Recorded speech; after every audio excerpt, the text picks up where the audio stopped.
Yep, so the proposition is just whether or not God exists. I'll be taking the position that God exists, and agents, you're going to be taking the negation. So to be clear in a couple of things, do you take it to be the case that are like a strong atheist, or like what? Like what type of atheist are you? Yeah, I guess I'm not really a strong atheist. I think there's a collection of God concepts, and I reject like classical theism. Um, Maybe if you define it, God as like the universe or something, I wouldn't be an atheist because I think there's a universe, obviously. But yeah, I mean, I reject classical theism. Okay, so well, here's my definition of God, right? So like my definition of God is simply an omnipotent, omniscient being exists, right? So I can just give the argument for why an omnipotent being exists, and then establish But I'm why sorry, this you like omnipotent. that? What was God? I define God to be You an cut out for a omnipotent, second. omniscient being. Am I still bugging out? No, you're good. Yeah. Okay, so I was saying that like my definition of God is an omnipotent, omniscient being that exists. Right? So like I can just cash out omnipotence, just having maximal causal power. Okay. Yeah. So if you were to have maximal causal power, then by definition you'd be the first cause, because if it was to be the case that there's like a being of the causal chain which comes before that being, or rather causally precedes said object, it would be the case that such a being would actually have more causal power than the being that's been talked about. So by definition, God would be the first cause. Okay. Um, Okay. and I don't think No, God causes everything, right? no, I think God causes everything. Um, okay. Like indirectly, or Yeah. okay, I see. I don't All know right. how you're going to be cashing out the distinction between direct versus indirect causation, but I think God is the formal cause of all things, because God is going to be a being that transcends a space-time dimensionality. So, yeah, Right. Okay. yeah. So Bro, the you whole idea is fucking just suck simply, at well, masturbating, you stupid nigger. Nigger, I nigger, don't know why the nigger. Black Spook is talking, but not only can he just get banned from the server, actually, I won't ban him from the server. But let's see, if he's still on PC. Okay, he left. So continue with what you're saying, by the way. No, I mean it was cleared up. Okay, yeah, cool. So, by my definition, God would be the first cause if he's omnipotent, and if he's omnipotent, he's the first cause, and if he's the first cause, then he's omnipotent. Given my definition of omnipotence. If wait, sorry, you said that there's a biconditional, so if you're the first cause, then you're Yeah, also omnipotent. yeah, Um, yeah, sure. yeah, sure. So the whole idea is simply, well, you'd agree that minds exist, correct? Yeah, And you also agree that like thoughts and imaginations exist, right? yeah. Okay. So the argument just simply goes like this, right? So for anything X, it's either mind dependent or mind independent. That's just true via the LEM. Do you grant the first premise? Yeah, I'm just gonna write the whole argument down. I'll give my thoughts after you Okay. finish.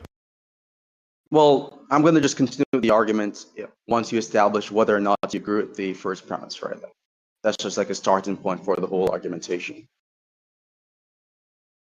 Okay, this is just a prerequisite of the argument, or Yeah, kind of. It's like the first premise of the argument. It's not like formalized or anything. I'm just listing the premises type shit. So I'm like asking you, like, do you agree that like for anything X, like anything which is, and by thing I'm just defining a thing to be a term with semantic content, right? So for anything X, would you agree that it is either mind dependent or mind independent? yeah, Okay, so considering you agree with this, right? Then that means you'd also agree that God is a thing, right? It's a term with semantic content which either refers to a mind-dependent object or a mind-independent object, right? it. Yeah, I mean, well, I guess just how are you cashing out reference? Reference, I'm just talking about like the type of thing which refers to something, right? So like a thing is mind-dependent if that thing refers to some imagination or something within the mind. A thing is mind independent if it not only refers to something within the mind, which is like the semantical content, but it also has an external. It also has like an external world counterpart insofar as there's something which instantiates the concept in the external world, right? So those are the conditions for something to be independent and mind independent, respectively.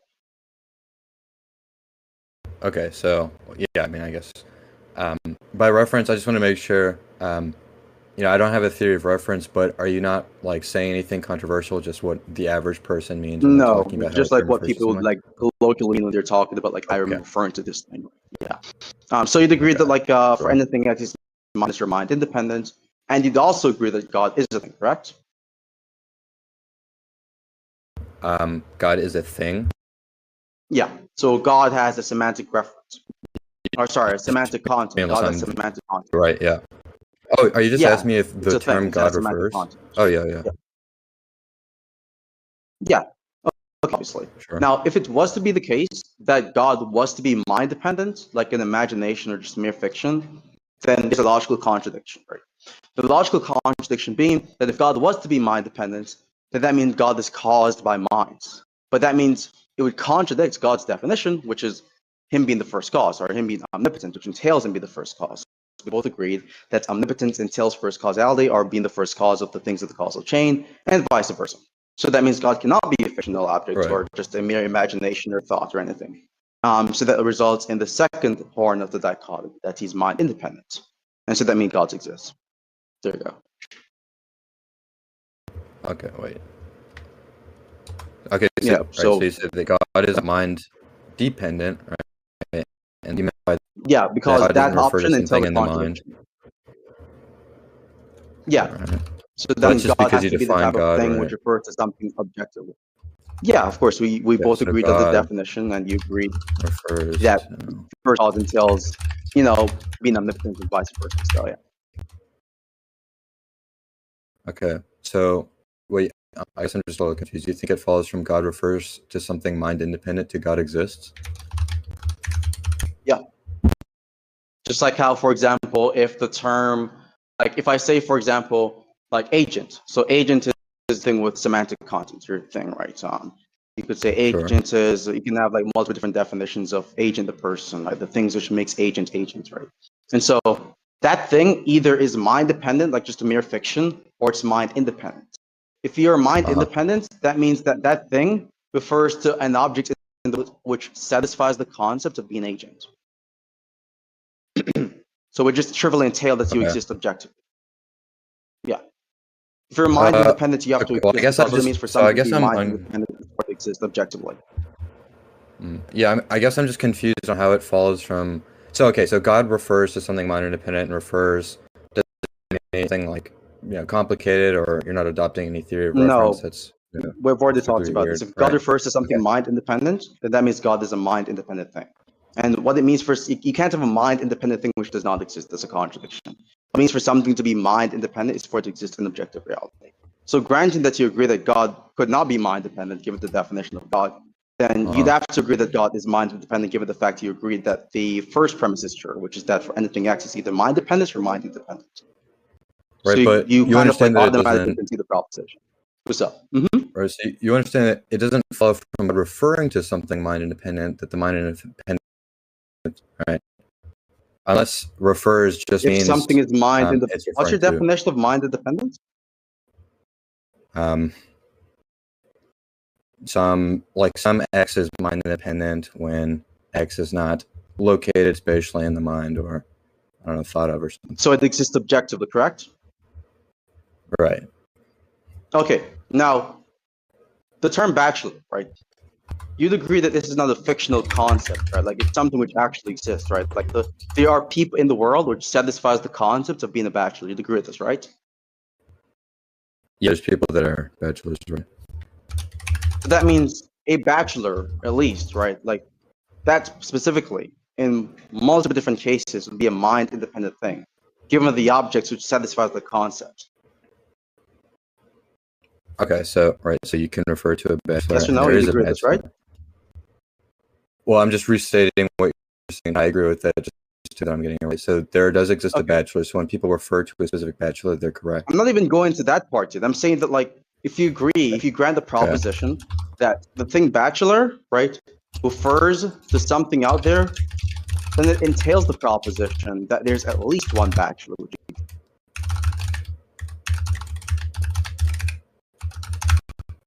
Right. Yeah. I mean, I don't really see that inference. Yeah.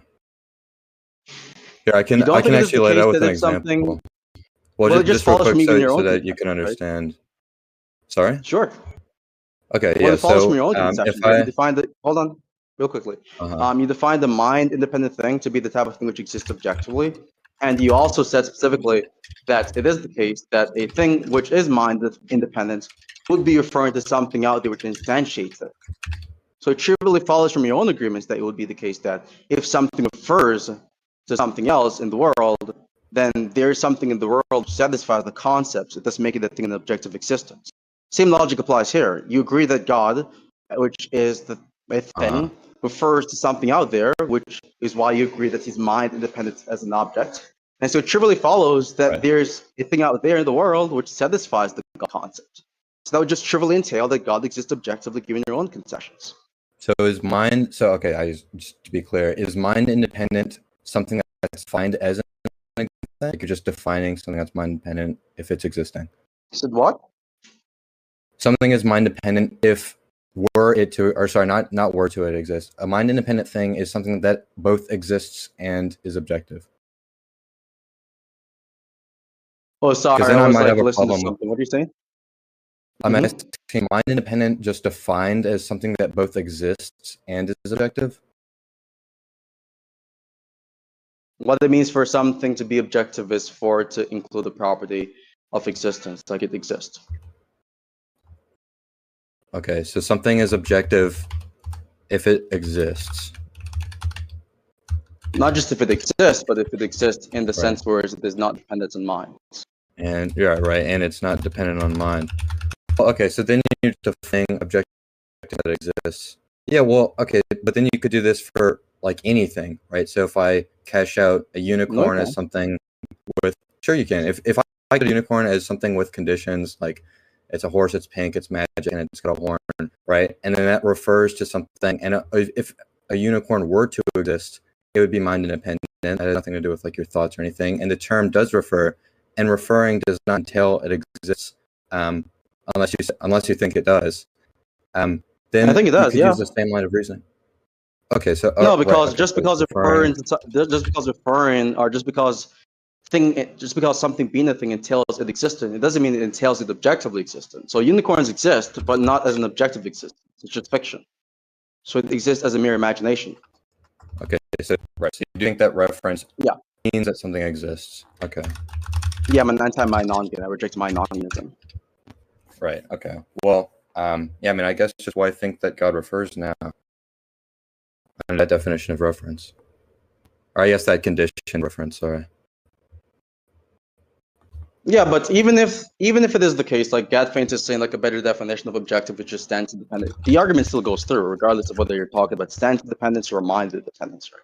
But just to address your point, really, agent, I'm saying specifically that the unicorn example doesn't work, right? Like the idea of there being this sort of like if you say, for example, a unicorn is this sort of like object with a horn, like a horse with a horn, for example, who can fly or whatever like that. That definition specifically does not entail that it exists objectively. It exists, but not objectively, because there's a possibility it could be mind dependent. It doesn't follow from the definition of a unicorn that it cannot be mind dependent. However, it follows from the definition of God that it could not be mind dependent. So that's not a possibility. Well, surely horses, if I define it as a horse-like creature that's magical and has a horn, none of that means that it's mind dependent, right? I agree, but it doesn't mean it's mind independent. Right. Well, if so there was a creature that the unicorn example doesn't work. Right? If there was no, I mean, it doesn't tell, like a horse-like creature, a creature is not a mind-dependent thing. It is a mind-independent thing, like horses or that's frogs, not true by whatever. definition. You have mythological creatures which exist, right? What are you talking about? Mythological creatures. A goblin is a creature, but it's mythological. Surely mythological means that it's like in the definition exactly. It would be mind-dependent, that means you're wrong. Yeah, I guess. Why would it not be the case for the unicorn? Well, that Because not be the case in case we if you define the unicorn as something that's mind independent, and then I say that unicorn refers, then the same logic would follow. I was understanding the argument. Because No, saying referring, that something is mind independent or mind dependent is not something which would be a semantical condition. It would be a claim about the world, right? So that's just going to be like a metaphysical claim. So, for example, I'll just give like one example. Right? So, like, if I say, for example, this guy exists objectively, right? Like, for example, John exists objectively. It is not the case that objective existence or subjective existence is going to be a semantical property. That's going to be a claim which you derive based off the facts about the concept and the empirical world, for example, right? Right. So you're just committed in the category area. Like you're just basically committed in the category area when you're going to be saying that. And also in the case of the what's up? Go for it. Well, no, it's just so you're trying to infer from God's properties as the definition to this, but there's no. Is there empirical work going on there as well? No, I never said empirical works is the only condition for it to basically make metaphysical claims. You can make metaphysical claims about what exists objectively without it being something which is grounded empirically. Okay, can you just define it as something that exists? I'm not defining God as something that exists. I'm saying given the concepts of, given like my meta-ontology or my formal ontology and give what the thing actually is, for anything X, it exists. But it doesn't have to exist objectively, can exist in the fictional sense. Okay, so I guess how are you jumping? So okay, that formal ontology is fine. How are you jumping from that, right? And then God is defined as something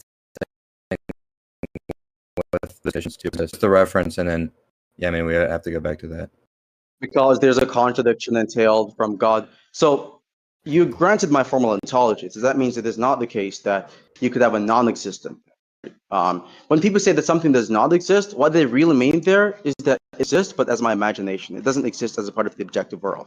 Because if you ask the average person if imaginations exist, they would say yes, but it exists, but only in my head, right? So the argument is simply that considering that God necessarily does not exist, and for anything X, it necessarily does not exist, the form of existence it does in fact have would either be the type of existence which is imaginary or non-imaginary. I'm telling you that given the definition of God we both signed off on, it could not be an imaginary existence. There's a contradiction there. Kind of like, for example, if I say that, oh, the definition of a bachelor is an old man, however, I could have this married person who is a bachelor. All right, there's a contradiction given the definition of a bachelor, which entails an incompatibility. All right, so you can like derive facts about the objective reality based off definitions, right? So you can start off by saying, oh, this is the definition of this word, and given this set of empirical facts about this given object that's been assessed metaphysically, it is not the case that this object can be classified under that specific terminology or the specific classification of objects, right? So. Right. Okay, so I guess, so just to be clear, before you said that the contradiction in God being mind dependent was that the definition of God was maximally causal. Is that right? Yeah, I'm saying that like given the agreements you made, it literally entails that God exists. Okay. Yeah, I guess I'm just unclear on the inference then. Is there like do you have a formal version of the argument, or is it all informal? It's all informal. I don't see why the formalization matters. Because I don't see how it entails. You do not see how you conceded the entire proposition already? I can just walk you through it again. Right. So you said my formal ontology is fine. You agreed on that. You agreed with my formal ontology. My formal ontology rejects non-existent things being a possibility. That means once you're a thing, you exist. Okay, you agreed on this. You also agreed it to be the case that anything X is either mind-dependent or mind-independent. Then you agreed that there's a logical contradiction from God being mind-dependent. So disjunctive elimination entails that God exists objectively. Base finished. Okay. So, right, premise one was for any X is mind independent or mind dependent. Right. Yeah, you consider that proposition. Right. You agreed on that already, like a long time ago. Yeah. Okay, sure. And then I established the logical contradiction from God being mind dependent, right? Which you've also agreed on. So then that entails that God is mind independent, considering that the first premise is a true disjunction. Okay. I guess just walk me through. So is the contradiction to do with reference? God refers to something that is defined as something that's not mind dependent. Is that right? No, the contradiction is just that the definition of God entails God being the first cause. We both agreed on that, so it's signed off on that proposition. And so if you're the first cause, you cannot be mind dependent. Because if you're mind dependent, then that means you're caused and created by minds. Imaginations are created by minds, beliefs, desires. All of these things are caused by minds into existence. Right, okay. So God, the term God, that's the first cause, okay? If you're the first cause, then it's something that's mind dependent, okay? Right. Yeah, so the first premise about it being the case that for anything else, it's either mind dependence or mind independence, that's just logically necessarily true given the third law of logic, right? So once that disjunct is sure, then it is the case that if P is false, then not P is true. And we know P is false necessarily, so not P is necessarily true. So that means it's necessarily true that God exists objectively, therefore God exists necessarily.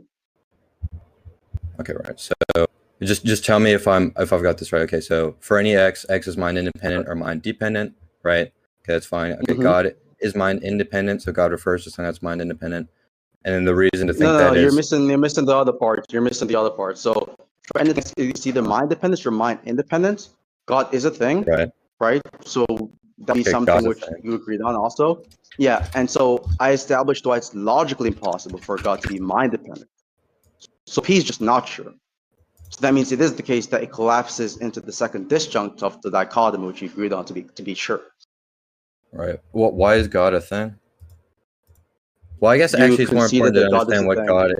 You agree that God is a thing on the recording. So I don't know why you're going to back. What does thing mean? I've already told you what the thing is. If a thing, okay, is a thing an existing token? I told you that a thing is the type of. I told you that a thing is that with semantic content, and then I told you that God would be a thing given the definition. Then you agreed on this. I don't know where you're tapping now. You've already conceded the whole proposition. Like you agreed that God was a thing like several times in this conversation. Sure, how but can you be unclear? Right, so if thing, it's just disjunction. You have a true disjunction. Hold on. Hold on. Real quickly. You have a true disjunction, P or not P. Right. Then we know that P is not sure. So that means not P is sure because you're going under a bivalent logic system. Right. It's that simple. It's disjunctive elimination rule of inference, right? What are you talking about? Well, that part is clear, but then the conclusion would be, so God is a thing in that God is a semantic token, okay? Or something with semantic content, sorry. Okay, so then the conclusion would be something like God, right? And then the only way I could see from that conclusion all it means to say that God refers to something which is mind independent. All it means to say that God refers to something which is mind independent is that God is a mind independent thing. So, for example, Apollo the person refers to something mind independent that trivially entails and is semantically equivalent to the proposition that Apollo exists objectively. Like even just backtracking, like even like literally you just backtracked on the proposition of God being a thing. You've already agreed on this. Like the debate's finished. Like I don't know why you're still going. Apollo, you suck. So God refers to something mind independent, and that's just to say that God is mind independent and something mind independent only if it exists. Okay. So I guess for just take some like token X, right? And then say, okay, were X to exist, X would be mind. Understand that, right? Were a unicorn to exist, the unicorn would not exist. Mind independently would exist mind independently. And that sounds like what you're saying. Like that sounds what the conclusion is, not that God does in fact exist. Agreed. By definition, mind independent is just existent objectively, right? So if you just agreed that you just did numerous times that it is logically impossible for God to be imaginary, fictional, or mind dependent, then it necessarily follows disjunctive elimination that God exists objectively. So God exists. But so objective is just defined as something that exists? Excuse me? Objective just means something that exists and it's mind independent? It doesn't. Yes. Something which exists independently of minds. Yeah. Right, okay. Well now why I think that God is objective? I don't see what the confusion here is about. Like I think personally, like the only way like just defining God as an existing thing. Real quickly. Go for it. Finish. I was just saying it sounds like you're just sort of defining God as an existing thing. And then I take issue with that, obviously. Unless you want to say that the criterion for God is to be objective or to exist is to refer or to be objective or something, and then God fulfills that, and then I don't see why you'd accept that. Defining God as something. I'm saying my definition of God was pretty obvious. It was a first cause, an omnipotent being, which is omniscient. No parts of that definition is me defining God into existence. It's just entails from those properties that he would necessarily exist. So, for example, I'll give you like one example, right? So, if it is the case that I define a bachelor as an unmarried man, right? So if a bachelor is an unmarried man by definition, you could start an argument where the first premise is a mere definition and the conclusion is a deductive fact about the real world independently of the definition, right? Which would just follow from the definition. So like you could start off by saying a bachelor is an unmarried man, agent is an unmarried person who is a man, therefore agent is a bachelor. And in that deductive argument, the first premise is a argument, or so the first premise is a proposition, which is just a fact about the definition. Right. Okay. So a bachelor is an unmarried man, agent is an unmarried man. So are you saying that then exists some bachelor? Yeah. So what I'm saying here simply, all I'm saying here simply that you can establish a definition of a word, and then you can use necessary facts about a different object to demonstrate why, necessarily speaking, that object satisfies the semantic conditions from that definition. The same logic applies here, right? So I have a specific definition of what it means for some given being to be a thing, to be mind-dependent, to be mind-independent, to be omnipotent, omniscient, all of that stuff, right? And so given those definitions, I can just look at the conceptual facts about God and then make a metaphysical deduction that God didn't necessarily exist without defining them into existence directly, right? Right. Well, okay. So what's the object? Okay. So in the bachelor example, you said I'm the unmarried man. Is there like an object that you're picking at in the world that satisfies the conditions of being omnipotent? That would be you. Yeah, that would be you. Right. Well, no. Sorry. In that example, right? No. I'm saying in the God case, are you picking out an object that's omnipotent and omniscient in the real world? Yeah, I just explained it over and over, right? And how I'm picking out that object, how I'm going to determine that object's existence in the real world is just going to be based off a priori conceptual analysis, right? It's not going to be something which is empirically observed. In fact, if Theism was to be true, we would expect that we would not see an empirical data which suggests that God exists directly. Okay. So a priori, are you saying that a priori look at some object? No, not that I locate an object, but that I deduce that an object exists, which is different. God is not located in like space-time dimensionality, so that's a category. Okay, a priori you deduce that omnipotent, and then you just relate those conditions to God. Okay, so and then omnipotent and omniscient is just God. Well, yeah, okay. I mean that's clear to me, I guess. Okay, so you take some conditions for what it means to be God, omnipotent, omniscient, and then you deduce that there's an omnipotent and omniscient thing. Right. That's not the part that's unclear, right? But it sounds like whenever you use terms like it's objective or it's mind independent or it like the term God refers to something that's mind independent or it refers to something that's objective, you assume that no, it's not an assumption, right? All it means for something to be mind independent is that it refers to something independently of mind. So because you already conceded that God is mind independent as an object, then that means the term God, the thing God, refers to something mind independent, given your own concession. Okay, and then so it's is mind independent defined? It's not begging the question. It's not begging the question. It's just tautological, semantical equivalent. For to say that something, or you have a mind independent thing, and for it to say that there's a thing which refers to something out there independently of mind. They're semantically equivalent. So it's like a tautology. Stop begging the question. It's like saying A equals A begs the question. It does not. Well, yeah, I mean, I don't think that's where I'm getting caught up. So so is mind independent something where it's mind independent, like, or God would be mind independent, or actually anything, right? So any X would be mind independent, where mind independent that exists, or is it something that's like, if it were it to exist, right? Like, were a unicorn to exist, it would be mind independent. A necessary condition for something to be mind independent is for it to exist, but it's not a sufficient condition. The reason being that you can have things which exist which are not mind independent. Well, yeah, I mean,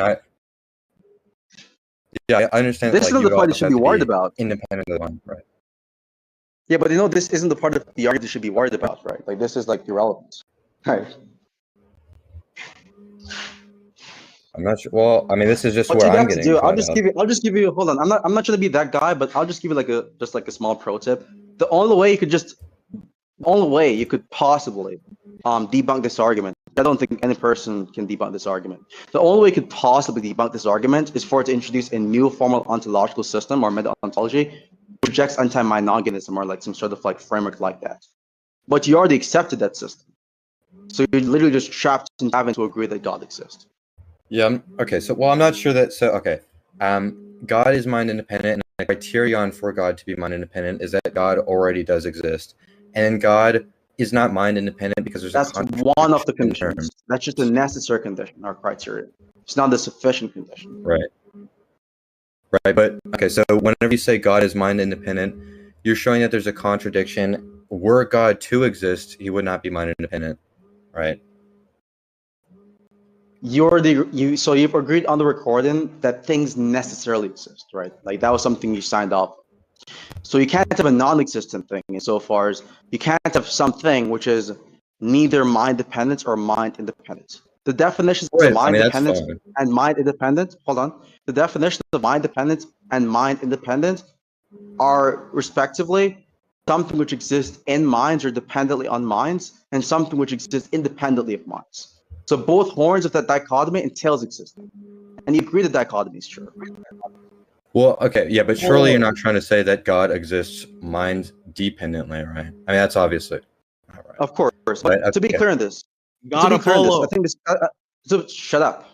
I'm debating. Look, I'm going to wrap this up really quickly because I got to go pray. Okay, I think the debate's basically finished. But just to be clear, do you agree, yes or no, that's mind dependent? The thing is mind dependent if it exists dependently in minds. So it exists and it's dependent in minds. Do you agree with this, right? Like Yeah, imaginations, sure. desire. Okay. Yeah, like And you agree representational that something states. which is and you agree Sure. that something which is mind independent is the type of thing which exists but independently of minds. I think you're right. So, mind independent thing. So, okay, so something is either mind independent or mind dependent. I think I can still Well, I just capture want what like I'm a thinking of. yes or no to the question, right? So a thing is mind independent Okay. if it exists objectively, correct? That's like literally the definition. Right. Yeah. Sure. Okay, so remember you agreed that the dichotomy of anything X in mind dependence or mind independence is true. Then you agreed that God is a thing. Then you also agreed that God cannot be mind dependent. So then you'd have to agree via disjunctive elimination that God is a mind independent thing, and so God exists objectively. If you're gonna disagree that God is mind independent, then you'd have to reject the dichotomy being true. But they've already conceded to the dichotomy being true. And if the dichotomy is Right, true, so, hold on, just real quickly. The truth conditions of a disjunction, of any inclusive disjunction, is that at least one of the disjuncts is true, right? So if it is the case that neither of the disjunctions, are the disjuncts is true, right? Then it would be the case that the disjunction is false. But you agree the disjunction is true. You agree the dichotomy is true. So you'd have to agree that one of the disjuncts is true. And since you already agreed that the disjunct of God being mind dependent is logically impossible, then you'd have to agree that God being mind independent, which entails him existent, is logically necessary. yeah. So, right. God is what you say God is and that bakes in existence. I understand when you try to prove that point through contradiction, because were God to exist, he wouldn't be the sort of thing that is mind independent, right? Okay, so that's clear. But then you jump from just what God is referring to just God at all, right? Just God as a thing, as a semantic Look, token. you're focusing on the non-points, right? Remember, you agree that by definition, for anything which is mind dependent or mind independent, it exists, whether fictionally or non-fictionally. If you agree that this is necessarily true as a dichotomy via the LEM, and you also agree that God cannot be mind dependent, then you'd have to agree that God is mind dependent. In your own definite dependent, which is something which exists objectively, then you'd have to agree that God exists objectively. So God exists. The base is finished. Right, There's yeah, I an mean, argument. I still take it that, so I could It's accept the apology simplest and then argument, take but it it's the that most lethal God, argument out there. Yeah, so I still think that I can take it as God as a semantic token is mind dependent, and refers to something that exists as a mind dependent token, like a unicorn or any other mythological creature, and also I've accept already that told you were that you God to cannot. I'm exist already in a told mind that those. independent way. The definition of unicorn does not entail it existing objectively, because the definition of unicorn is compatible with it being mind dependent. And if you're going to say that it exists, if you're going to bake into the definition that it is mind independent, that's be a key, because mind independence and mind dependent is the types of things which are compatible with definitions. They're metaphysical propositions, which you deduce from and now analyzing the relevant data from the conceptual assessment of a given concept. So that Yeah, I argument mean, doesn't okay, work so either. Look, agent. Just to be clear, because I'm going to go pray real quickly. I've already anticipated all of these objections. Like I know he's like, this is not unique. I know you'd have given this objection. It just doesn't work. yeah, I don't know. I guess I don't know what to do whenever you repeat that over and over. No, I'm just kidding. Yeah, okay, so I guess Well, you here's don't know what to do maybe like irrespective of whether it be here's that. maybe So. like here's maybe an intuition pump, right? Okay, so take it that I define Shmad as, I don't know, like a uniquely omnipotent and not omniscient thing, right? Okay, and then it follows from the definition of Shmad that he's not mind dependent, That's a right? Because an contradiction. omnipotent thing, a mind. Yeah, that's just a Sorry. contradiction. Yeah, it's Oh, more. yeah. I Yeah, mean, that's a it's a contradiction contradiction in the because same of way that you so gave, you right? so you can see that God so you can see there's an omnipotent being exists. I'm not going to want to ask the argument for being omniscient. That's pretty simple, right? So Well, no, but modus if it's a solens. uniquely so right, I mean, if you define God as an omnipotent and omniscient thing, and this thing is not omniscient, but Shmad exists But and it's uniquely I don't omnipotent, know then if it in follows these that low God doesn't systematic exist. word games there's going to be a proper objection to my arguments, right? Like it's pretty obvious. Like I if you think that have this like a argument is a uniquely low omnipotent basic thing. word game. No, I'm saying your objections are low tier, right? So all I'm saying here simply that if you're going to say, okay, you have Shmuel, for example, which is a uniquely omnipotent thing, which is not omniscient, right? That's just a Sure. contradiction given the real world facts, right? Because given the real world facts, it is far more expected under the hypothesis of something being omnipotent that it would be necessarily omniscient. Wait, but okay, so maybe it's less plausible, right, or less likely, or something, or it's less expected. But it just follows logically, given your formal ontology, that Shema does exist. No, it doesn't. Well, wait, okay, so I guess Because let me there's a just ask you the same contradiction. There's a questions. contradiction. No, because there's a contradiction in there being more than one first causes. That's logically contradictory given my conceptual analysis. Wait, but if it's So that means uniquely omnipotent, then it's only first cause. There's not another first cause. if it's uniquely omnipotent, then it would be the case that if you're going to say that being exists, but at the same time the being of an omnipotent, omniscient being exists, there would be a contradiction. And the reason why there would be a contradiction is Wait, but if because you're committed an to that, omnipotent. then I'm still talking. okay, The reason sure. for contradiction is because an omnipotent being is ontologically independent, meaning that it is not going to be the types of things which is asymmetrically dependent on metaphysical properties like that. And if it's the case that there are two beings like that, the differentiating property between these two beings, by definition, would contradict it being ontologically independent. So that means it leaves So you I guess open to just agree that one of these two beings exists. And the evidence favors my being existent than your being. So that doesn't work.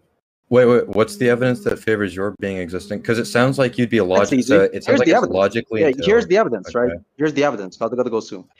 Premise one: if something has limited knowledge, then it is ontologically dependent.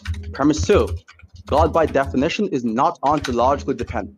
Conclusion: God does not have limited knowledge. That's just modus tollens. First premise is justified by a strong, large pool of inductive data, right? So think of like a rock, or your phone, or you yourself. Any ontologically dependent object, which is basically the entirety of this universe. Right? All of these objects have limited knowledge, right? And all of these objects at the same time are ontologically dependent. So the first premise is a material implication, which is inductively justified. The second premise is justified by definition of God. So necessarily, it is the case that God has unlimited knowledge. Is P implies Q, not Q, therefore not P. P implies Q justified inductively, therefore God is omniscience. GG's. Wait, but you can be inductively confident in premise one, but it just logically follows mod would also exist in the same way that God exists, given your argument. So you'd be committed to both. Right? There's a logical contradiction in small do you existence agree? and God Just real quick. Wait, hold on. Do you agree that induction? I think this is pretty important. You're tracking this ability is kind of like pissing me off, right? So it's like pretty simple, right?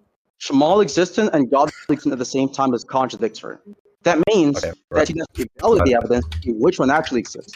Okay, I've already told you that would be logically contradictory. Right. So given that specifically, which I've already established, if the evidence favors the hypothesis of God existence, then the evidence favors the hypothesis of Shmuel not existing. And so it would not be the case that Shmuel exists, even if you try to play semantic word games and define Shmuel into existence, as you like to call it. Right, I mean, I agree that it's logically contradictory, but I think that you would be committed to given the same, given it's logically valid.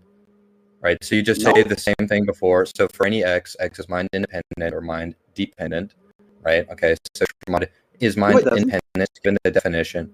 What? No, it doesn't. Right. But you disagree with premise one? I'm saying that my argument does not commit me to believing that it would be the case that Shmuel exists. Are you talking about the former argument you gave? That you're sure? Just using the same premises and replacing God with Shmuel. I'm saying neither of the arguments. I'm saying neither of the arguments commits me to that claim. Right? Well, but I'm just using the same premises and then filling in God for Shmad. You understand that if you're using that specifically, not only are you inevitably conceded that God exists, but also given the evidence I've given a while ago, it would be the case that it is more likely to be true that God exists, which would just be a probabilistic deduction about what is logically necessarily true, right? So the evidence favors that being necessarily true, over it being the case that it would favor both entities existing, right? Well, if it's logically necessary from the same premises as before, that there's a logical contradiction, that shows a flaw in one of the premises, unless you disagree with proof by contradiction. Because you're basically ignoring the other piece of data, which would be evidence against Shmuel existence. I've already given the evidence. With the first causing compatibility stuff. If it's logically necessary for something to be the case, given a set of premises and a valid inference, then it's not like, oh, is it likely the case? If it's like likely that it's not the case, I mean, surely you would understand that giving evidence you're for something epistemic modality with you're conflating epistemic modality with logical modality, right? So you can have like a system where you probabilistically deduce that something is logically necessary, concede to the epistemic possibility of it being false, and at the same time agree that it is the case that something is still logically necessary given the evidence. I gotta go pray right now. Anyways, let's just see the recording for now because I gotta go pray right now, like literally. So yeah, we can just continue this. Just see this. All right. I mean, just shoot me a DM